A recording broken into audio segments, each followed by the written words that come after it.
भक्ति में संलग्न मनुष्य इस जीवन में ही अच्छे तथा बुरे कार्यों से अपने को मुक्त कर लेता है। अतः योग के लिए प्रयत्न करो, क्योंकि सारा कार्य कौशल यही है। तात्पर्य: जीवात्मा अनादि काल से अपने अच्छे तथा बुरे कर्म के फलों को संचित करता रहा है।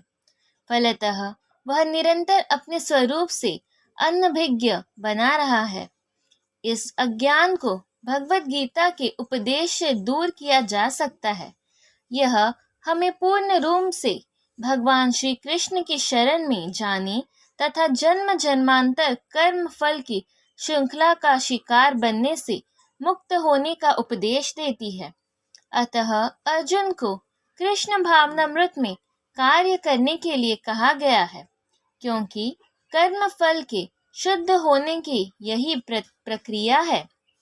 इस तरह भगवत भक्ति में लगे रहकर बड़े बड़े ऋषि, मुनि अथवा भक्तगण अपने आप को इस भौतिक संसार में कर्म के फलों से मुक्त कर लेते हैं।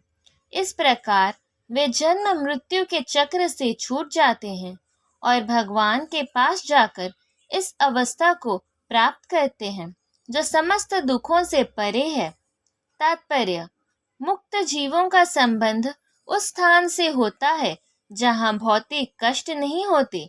भागवत में कहा गया है, जिसने उन भगवान के चरण कमल रूपी नाव को ग्रहण कर लिया है, जो दृश्य जगत के आश्रय हैं और मुकुंद नाम से विख्यात हैं, अर्थात मुक्ति के दाता हैं, उसके लिए यह भवसागर गोखुर के समाये जल के समान है। उसका लक्ष्य परम पदम है, अर्थात वह स्थान जहाँ भौतिक कष्ट नहीं है, या कि वैकुंठ है।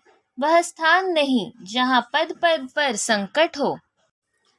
अज्ञानवश मनुष्य यह नहीं समझ पाता कि यह भौतिक जगत ऐसा दुखमय स्थान है जहाँ पद पद पर संकट है। केवल अज्ञानवश अल्पज्ञानी पुरुष यह सोचकर कि कर्मों से वे सुखी रह सकेंगे, सकाम कर्म करते हुए स्थिति को सहन करते हैं। उन्हें यह ज्ञात नहीं है कि इस संसार में कहीं भी कोई भी शरीर दुखों से रहित नहीं है।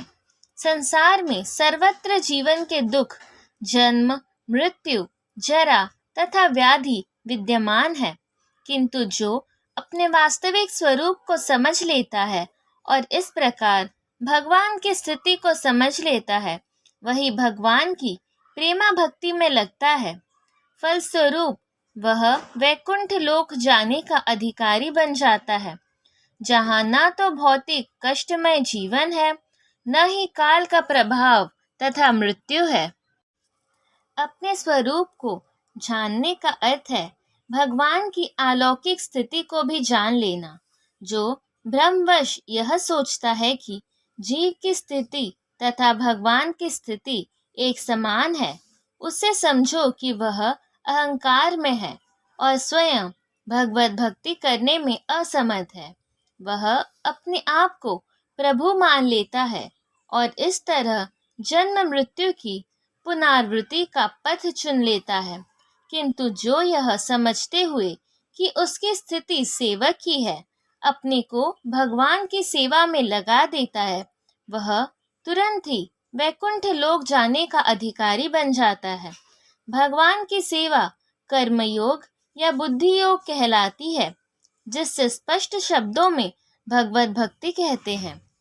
जब तुम्हारी बुद्धि मोह रूपी सघन वन को पार कर जाएगी, तो तुम सुने हुए तथा सुनने योग्य सबके प्रति अन्यमस्तक हो जाओगे।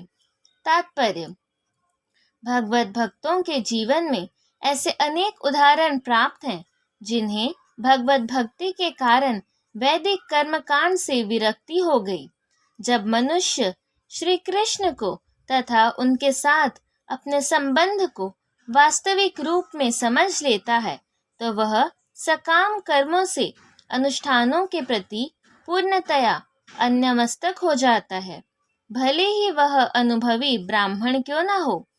भक्त परंपरा के महान भक्त तथा आचार्य श्री माधवेंद्र पुरी का कहना है, हे मेरी त्रिकाल प्रार्थनाओं तुम्हारी जय हो। हे स्नान तुम्हें प्रणाम है। हे देव पितृगण, अब मैं आप लोगों के लिए तर्पण करने असमर्थ हूँ।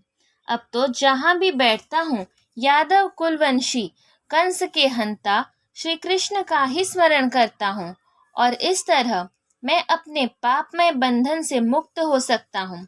मैं सोचता हूँ कि यही मेरे लिए पर्याप्त है। वैदिक रश्मि तथा अनुष्ठान यथा त्रिकाल संध्या, प्रातः कालीन स्थान, पितृतर्पण आदि नवदीक्षितों के लिए अनिवार्य है।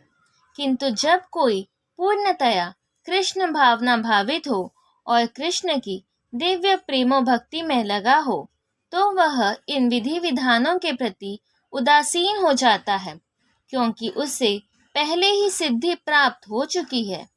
यदि कोई परमेश्वर कृष्ण की सेवा करके ज्ञान को प्राप्त होता है, तो उसे शास्त्रों में वर्णित विभिन्न प्रकार की तपस्याएं तथा यज्ञ करने की आवश्यकता नहीं रह जाती। इसी प्रकार जो यह नहीं समझता कि वेदों का उद्देश्य कृष्ण तक पहुंचना है और अपने आप को अनुष्ठानादि का व्यस्त रखता है, वह केवल अपना समय नष्ट करता है। कृष्ण भावना भावित व्यक्ति शब्द ब्रह्म की सीमा या वेदों तथा उपनिषदों का पराधी जो भी लांघ जाते हैं। जब तुम्हारा मन वेदों की अलंकारमयी भाषा के विचलित न हो और वह आत्म साक्षात्कार की समाधि में स्थिर हो जाए, तब तुम्हें दिव्य चेतना प्राप्त हो जाएगी। तात्पर्य: कोई समाधि में है, इस कथन का अर्थ यह होता है कि वह पूर्णतया कृष्ण भावना भावित है, अर्थात उसने पूर्ण समाधि में ब्रह्म, परमात्मा तथा भगवान को प्राप्त कर लिया है। आत्म साक्षात्कार की सर्वोच्च सिद्धि यह जान लेना है कि मनुष्य कृष्ण का शाश्वत दास है और उसका एकमात्र कर्तव्य कृष्ण भावनामृत में अपने सारे कर्म करना है।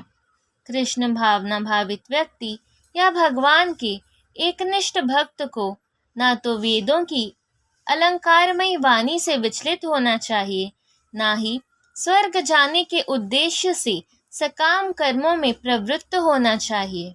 कृष्ण भावनामृत में मनुष्य कृष्ण के संधिय में रहता है और कृष्ण से प्राप्त सारे आदेश उस दिव्य अवस्था में समझे जा सकते हैं।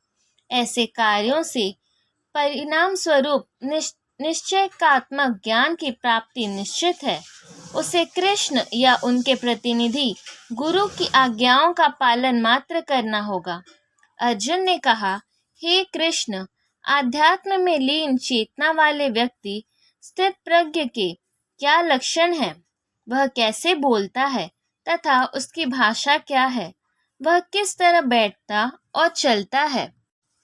तात्पर्य: जिस प्रकार प्रत्येक व्यक्ति की उसकी विशिष्ट स्थिति के अनुसार कुछ लक्षण होते हैं, उसी प्रकार कृष्ण भावना भावित पुरुष का भी विशिष्ट स्वभाव होता है, यथा उसका बोलना, चलना, सोचना आदि।